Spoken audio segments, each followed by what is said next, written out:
اعوذ باللہ من الشیطان الرجیم بسم اللہ الرحمن الرحیم لا الہ الا اللہ وحدہ لا شریک لہ لہ الملک و لہ الحمد وہو علی کل شیء قدیر۔ اللہم صلی علی سیدنا محمد وعلی آلہ وصحبہ صلاۃ تکون لنا امان من کل خوف۔ بیان عرس مبارک مورخہ 9 جون 1978۔ بسم اللہ الرحمن الرحیم فنعم المولا ونعم النصیر۔ رب اشرح لی صدری ویسر لی امری واحلل عقدۃ من لسانی یفقہوا قولی۔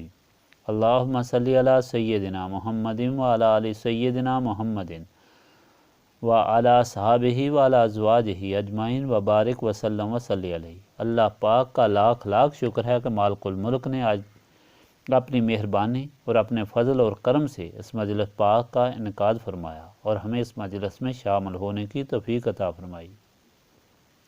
اپنی رضا اور محبت کی خاطر آپس میں ملنے کی توفیق عطا فرمائی۔ ساری تعریفیں اس مالک وحدہ لا شریک کے لیے ہیں جو انسانیت پر اس قدر مہربان ہے کہ خود ہی نیکی کی توفیق عطا فرماتا ہے اور اسی قدر بے مثالی سے فیاضی کی توفیق عطا فرماتا ہے۔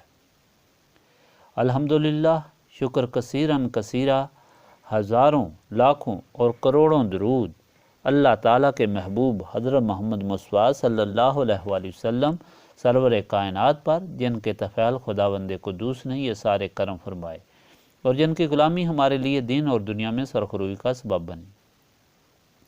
برادران طریقت، یہ اللہ تعالیٰ کا عظیم احسان ہے ہم سب پر کہ خدا نے اس مجلس پاک کو قائم فرمایا، ہمیں اس میں اپنی محبت اور اپنی رضا کے لیے شامل ہونے کی توفیق عطا فرمائی۔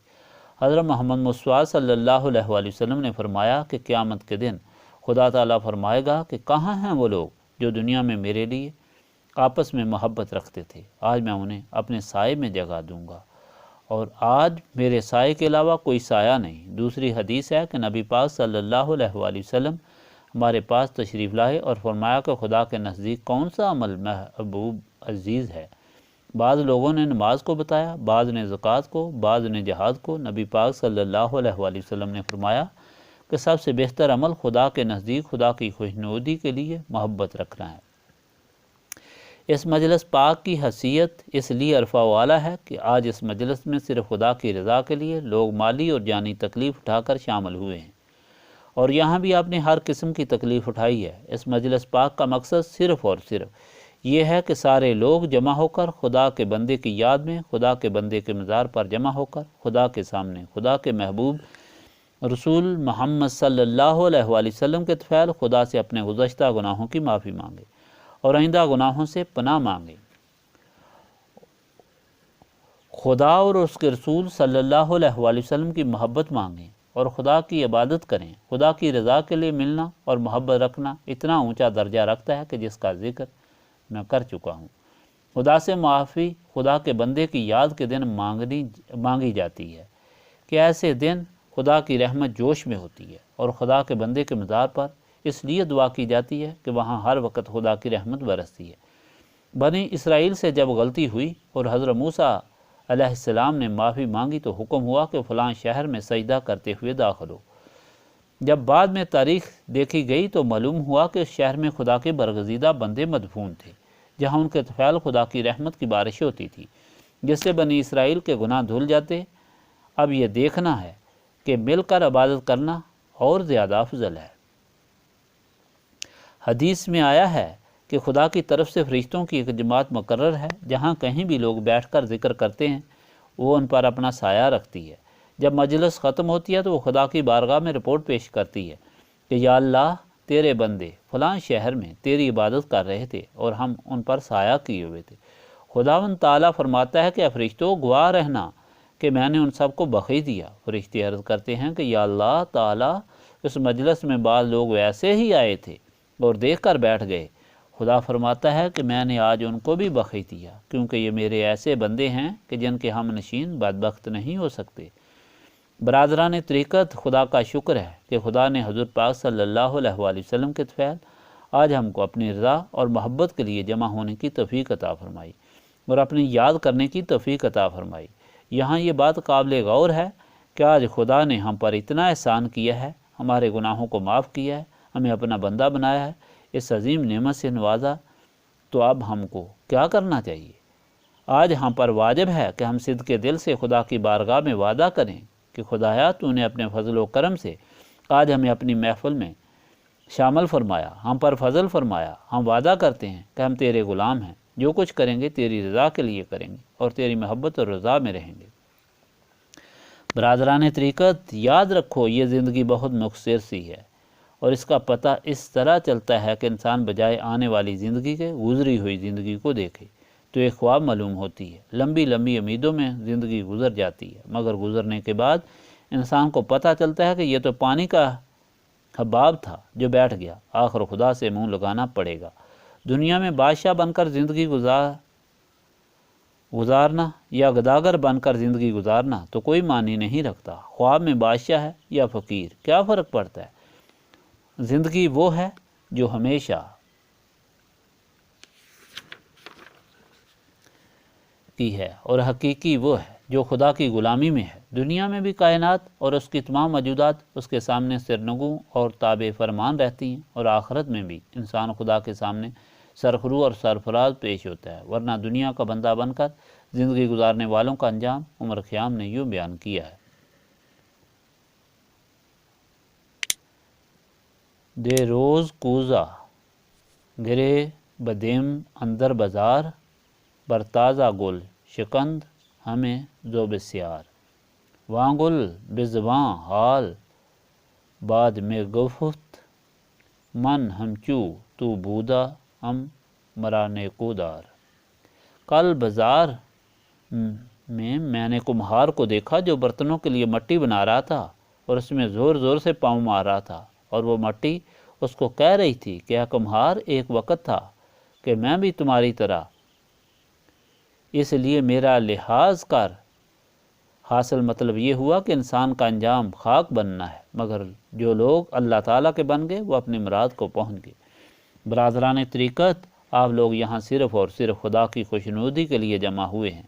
یہ اجتماع ایک ایسی برادری اور ایک ایسی جماعت کا ہے جس کا مطلب صرف خدا کی محبت اور خدا کی محبت کا حصول ہے۔ اس پاک مقصد کے لیے آپ نے یقیناً بہت تکلیف اٹھائی ہے، جانی اور مالی، اپنے کاموں کو چھوڑ کر، دنیاوی مصروفیات کو چھوڑ کر، آرام کو چھوڑ کر، ہر تکلیف برداشت کر کے یہاں پہنچے ہیں، اور یہاں بھی ظاہر ہے کہ کس طرح کا آرام ملا۔ ہو سکتا ہے کہ شیطان جو کہ شکست خوردہ رہے آپ کے دل میں اس تکلیف کا احساس پیدا کر دے، لیکن آپ یاد رکھیں کہ آپ اللہ تعالیٰ کی خوشنودی کے لیے، اللہ تعالیٰ کی راہ میں تکلیف اٹھانے کے لیے آئے ہیں۔ آپ تفریح یا سیر کے لیے نہیں آئے، اور آپ نے جو تکلیف اٹھائی ہے کیونکہ اللہ تعالیٰ کی راہ میں اٹھائی ہے، لہٰذا اس کا بدلہ اللہ تعالیٰ دے گا۔ میرا ایمان ہے کہ اس خدائی تکلیف نے آپ کی زندگی کی تکلیف کو دور کر دیا ہے، اور اس بے آرامی نے آپ کو دونوں جہاں کا آرام دے دیا ہے۔ حضرت داؤد علیہ السلام کے پاس ایک بڑھیا نے مقدمہ پیش کیا کہ جناب، میں روٹی لگانے کے لیے تندور پر جا رہی تھی کہ ہوا میرا آٹا اڑا لے گئی۔ حضرت داؤد نے فرمایا کہ ہوا کو میں کس طرح قید کروں؟ جاؤ ایک بوری آٹا لے جاؤ۔ بوڑھی خوش ہو گئی۔ راستے میں حضرت سلیمان علیہ السلام ملے اور فرمایا کہ بوڑھی، تم نے غلطی کی ہے، تمہیں مقدمے کی پیروی کرنی چاہیے تھی۔ جاؤ اور حضرت داؤد علیہ السلام کو بولو کہ ہوا سے پوچھیں کہ اس نے تمہارا نقصان کیوں کیا۔ حضرت داؤد نے بوڑھی کو پھر کہا کہ میں ہوا کو کس طرح پوچھوں، یہ 10 بوریاں لے جا۔ بوڑھی آٹا لے کر واپس ہوئی۔ پھر راستے میں حضرت سلیمان علیہ السلام ملے اور فرمایا کہ تم جا کر عرض کرو کہ ہوا مجسم صورت بنا کر آئے اور بیان دے۔ چانچہ بوڑھی واپس ہوئی اور اسی طرح عرض کی۔ حضرت داؤد علیہ السلام نے ہوا کو حکم دیا اور وہ مجسم صورت میں پیش ہوئی اور جواب دیا کہ جناب، میں نے کچھ نہیں کیا، مجھے خدا نے حکم دیا تھا کہ یہ آٹا اٹھا کر فلاں دریا میں لے جاؤ جہاں ایک کشتی میں سوراخ ہو گیا ہے اور لوگ یاد کر رہے ہیں، اس سوراخ کو بند کر دو۔ میں نے اس آٹے سے اس کشتی کا سوراخ بند کر دیا۔ اتنے میں کشتی والے لوگ بھی حاضر ہو گئے اور پوچھا کہ آپ لوگ کس طرح آئے ہیں؟ انہوں نے کہا کہ ہم سفر کر رہے تھے، کشتی ڈوبنے لگی، ہم نے نظر مانی کہ اگر ہم بچ گئے تو کشتی کا سارا مال خدا کی نظر کر دیں گے۔ خدا نے سوراخ کو بند کر دیا اور ہم بچ گئے تو یہ مال لائے ہیں۔